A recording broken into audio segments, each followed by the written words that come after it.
केवल ज्ञानावरण का क्षोपसम नहीं होता, इसलिए वह व्यक्त केवल ज्ञान स्वभाव केवल अपने से ही होने से पारिणामिक भाव ही है।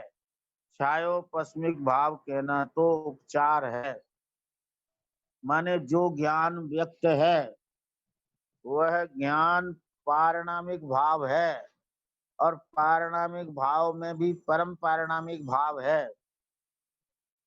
ख्याल में आए ना? जो ज्ञान अपने अंतर में निरंतर व्यक्त हो रहा है वह ज्ञान परम पारिणामिक भाव है, और उसको क्षयोपशम कहा जाए तो वह उपचार कथन है। क्या ख्याल में? अभी केवल ज्ञानावरण कर्म है, इसलिए छायक भाव नहीं है। अतः केवल ज्ञानावरण के रहते व्यक्त केवल ज्ञान स्वभाव मानने में कोई विरोध नहीं है। ऐसी ही शंका और समाधान धवला पुस्तक 13 पृष्ठ 2014 पर निम्न प्रकार किया है आया है। क्या ख्याल में आया?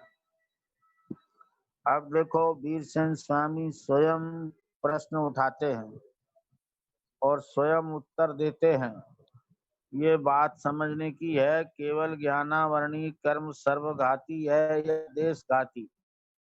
ये प्रश्न है कि ये प्रकृति सर्वघाती है कि देशघाती। तो इसका उत्तर है कि सर्वघाती तो हो ही नहीं सकता, क्यों केवल ज्ञान का निशेष पूर्ण अभाव मान लेने पर जीव के अभाव का प्रसंग आता है। देखो, ये प्रश्न ही चल रहा है।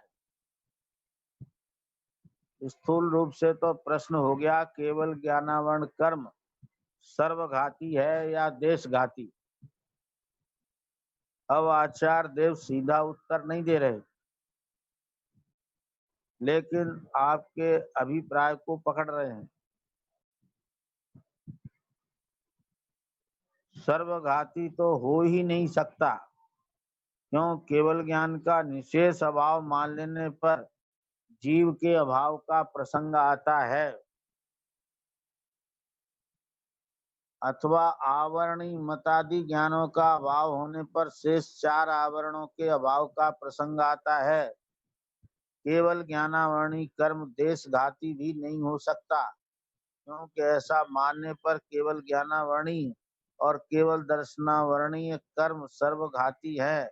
इस सूत्र के साथ विरोध आता है।